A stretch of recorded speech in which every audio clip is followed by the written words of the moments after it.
l'ex-porte-parole de la reine a déclaré que Charles aimait Diana dans un article sur ce qui aurait été le 40e anniversaire de mariage du prince et de la princesse de Galles.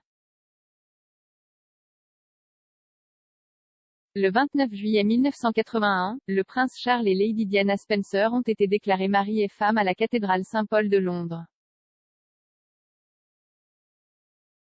En regardant en arrière, près de 40 ans plus tard, Dicky Arbité, un journaliste royal devenu porte-parole de la reine Elisabeth II, a déclaré, suggérer 40 ans plus tard qu'il, Charles, n'a jamais aimé Diana n'est tout simplement pas vrai. Écrivant pour Neuf-Honnêt, Monsieur Arbité a rappelé avoir rencontré le couple au palais de Buckingham une semaine avant leur grand jour. Il s'attendait à arriver aux côtés d'autres journalistes, à sa grande surprise, et après 5 minutes d'attente, le correspondant royal s'est retrouvé seul avec le prince Charles et Lady Diana. Il a déclaré, il n'y a eu aucune formalité, sauf un arc du cou de ma part et une poignée de main suivie d'un thé assis et de biscuits. Diana a versé.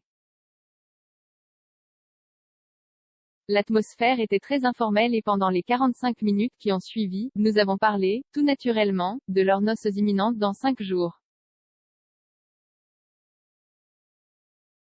Je leur ai demandé à tous les deux à quel point ils étaient préparés pour le grand jour, sachant que des dizaines de milliers de sympathisants seraient sur la route de Buckingham Palace à la cathédrale Saint-Paul et de retour au palais, avec des millions au Royaume-Uni et dans le monde collés à leur téléviseur.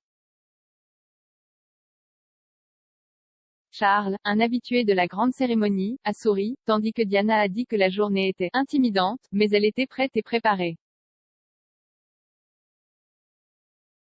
Pendant tout ce temps, Jay observait leur langage corporel à la recherche de tout signe indiquant qu'il pourrait y avoir des doutes. Ils se sont regardés comme seuls les futurs mariés le font, ils étaient très tactiles et ils étaient chéris ceci et chéris cela, aucune raison pour s'inquiéter là-bas, pensais-je. Arbité pense que le tristement célèbre commentaire de Charles tout ce que signifie l'amour a continué à l'hanter et être autorisé à s'envenimer, ainsi que de nombreux mythes qui, dans le temps, ont été acceptés comme des faits. Il suggère que le couple est resté heureux et amoureux bien après leur croisière de lune de miel à bord du Royal Yacht Britannia.